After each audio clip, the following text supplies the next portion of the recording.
comme substitut.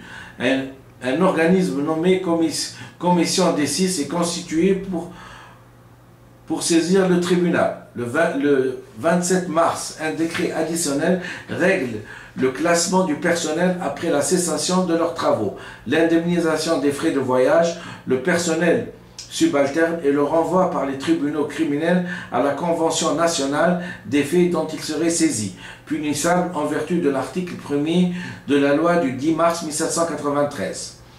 Le 28 mars, la Convention nationale décrète que le tribunal extraordinaire entrerait en fonction le jour même. Le maire de Paris installe le tribunal dans l'ancienne grande chambre du Parlement, devenue la salle de la Liberté. Le tribunal révolutionnaire fonctionne du 29 mars 1793 pour l'attribution de la grande chambre du Parlement au tribunal. La première audience aura lieu le 6 avril. Du 6 avril au 12. Au 12 prairial. En 3. Parce que vous savez que pendant la Révolution, ils nous ont changé les désignations des mois. Des désignations des mois, c'est-à-dire janvier a pris, je ne connais pas la dénomination du mois de janvier révolutionnaire, mais chaque mois des 12 a pris une autre dénomination. C'était une façon de confirmer que nous changeons, le temps a changé. Avant on était dans la royauté, maintenant on est dans la Révolution, pendant la Révolution. 3 présidents se succèdent pendant cette période. Jacques-Bernard Méry Montané, avocat toulousain, juge de paix jusqu'en juillet 1793. Destitué et emprisonné après le procès de Charlotte Corday, Marie-Joseph Arnaud Hermand, président du tribunal criminel du Pas-de-Calais. D'août 1780, libéré de ses fonctions après le procès. De Danton, René-François Dumas, Lansonnier, etc. Châtelet et le prieur jurés au tribunal révolutionnaire, ils seront guillotinés à leur tour le 18 Floréal en 3. Paralysés dès leur installation par la commission des 6 qui ne lui ont encore envoyé personne. Les juges sont accusés d'inertie. Le 12 avril 1793, sur proposition de Jean-Paul Marat et de Jean-Baptiste Carrier, Convention nationale décrétée. La Convention nationale supprime la commission des 6, autorise l'accusateur public de ce tribunal à poursuivre les délits de sa compétence sur les décrets d'accusation rendus et à rendre par la Convention nationale. Le 5 avril, sur proposition de Jean-Louis Charlier, la Convention nationale rapporte son décret et décrète que l'accusateur public près du tribunal est autorisé à faire arrêter pour poursuivre et juger tout prévenu sur la dénonciation des autorités constituées ou des citoyens.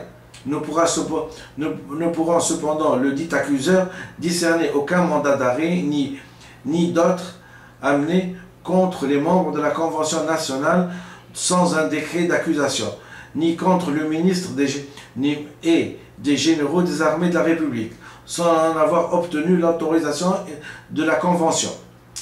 L'accusateur public Fouquier-Tinville, grâce à ses réquisitoires, jugements préimprimés, où il ne resterait plus qu'à ajouter le nom, la date et un motif de condamnation, parvient à envoyer 2627 personnes à l'échafaud en un an.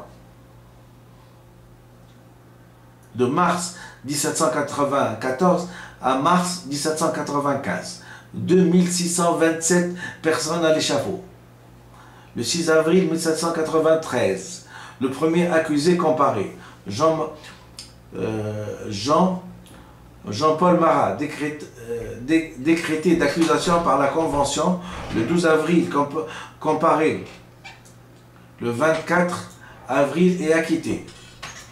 Marat porté en triomphe après son acquittement par le tribunal révolutionnaire. Il est suivi avec un tout autre sort, entre autres de Charlotte Corday. Le 29 Messidor en 1. Marie-Antoinette, les 23 et 25 Vendémer en 2. 21 Girondins dans Jean-Jacques Brissot, Pierre Victoria, Virginio, Artino, 116, le 3-9 Brumaire. Le duc d'Orléans, dit Philippe Égalité, le 16 Brumaire en 2. Madame Roland, le 18 Brumaire en 2. Jean-Sylvain Bailly, le 19 20 Brumaire en 2. Les 20 hébertistes, dont Jean-Jacques, par le décret du 8, par le décret du 8 Brumaire en 2, rendu par la motion de Billaud-Varenne, le tribunal criminel extraordinaire porte désormais le nom de tribunal révolutionnaire. La loi du 22 prairial en 2 qui portera la terreur à son apogée, la grande terreur présentée par Georges Goudan au nom du comité du salut public. Article détaillé, la loi du 23, la salle des pas perdus du palais de justice et l'entrée au tribunal révolutionnaire en 1793. En vertu de cette loi, tout suspect est condamné et le tribunal révolutionnaire n'est plus qu'une simple formalité entre l'acquittement et la guillotine. En vertu de cette loi, tout suspect est condamné et le tribunal révolutionnaire n'est plus qu'une simple formalité entre l'acquittement et la guillotine. La composition du tribunal s'étoffe, son activité étant amenée à augmenter significativement. Le président, Dumas, le vice-président, Coffenal, Cellier et Nola, l'accusateur public, Fouquier-Tinville, les substituts, il y en a une dizaine, les jurés, voilà. Le 10, 11 et 12 Thermidor en 2, 93 Robespierristes, dont Robespierre, Saint-Just, Jean Goudan, le juge du tribunal, Jean-Florian Lescaut, François et tous les officiers municipaux mis hors de la loi transitèrent par le tribunal révolutionnaire pour une reconnaissance d'identité avant la guillotine. Robespierre. Le 10 Thermidor, le comité du salut public s'occupe du renouvellement complet des membres du tribunal Fouquier-Tinville. Il figure toujours comme accusateur public. Ce n'est que le 14, sur proposition de Louis-Marie, sur proposition, fonctionnement du tribunal révolutionnaire. Le fonctionnement le 12 prairial en 3, le tribunal révolutionnaire est supprimé. Ces anciens jurys, dont le peintre François Gérard, sont entraînés en justice et plusieurs d'entre eux guillotinés. Fonctionnement du tribunal révolutionnaire en juin 1794. À l'aube, les huissiers parcourent la prison et de la conciergerie pour rassembler ceux qui vont devoir affronter l'épreuve du tribunal. On s'y rend par un escalier étroit et obscur qui mène au premier étage du palais, d'où l'on rassemble les accusés en attendant l'heure de l'audience. Après une attente angoissante, les condamnés du jour pénètrent dans l'une des deux salles du tribunal sous des huées d'une foule haineuse, tassés derrière les barreaux, les barrières. Les condamnés sont disposés le long du gradin spécialement construit pour que l'on puisse les détailler à son aise. René François Dumas préside habituellement. Il lit pêle-mêle l'acte d'accusation. On pose une question à chaque accusé. L'audience est terminée. Pour plus de sûreté, Fouquier-Tinville a fait préparer les condamnations. Des condamnations en blanc et il suffit de rajouter directement le nom de l'accusé de la journée. Une fois le véridique rendu, les condamnés sont rassemblés dans l'une des pièces du greffier et ils vont être dépouillés de leur objet personnel. La République héritera en effet de tous leurs biens. Voilà à peu près. J'ai tenu à remettre, comment dirais-je, l'aiguille à l'heure pour expliquer l'importance d'une révolution quand une révolution est déclenchée, quand elle a été réussie. Il y a un problème pour que la révolution réussisse, hein, il faut que la justice passe. Et nous voyons que des milliers de gens ont été condamnés à mort, ont été guillotinés sous la révolution du 1793. Hein? Et donc, la justice doit passer pour les anciens. C'est un problème. Hein? On doit faire exactement pareil. Peut-être qu'avec certains aménagements, parce que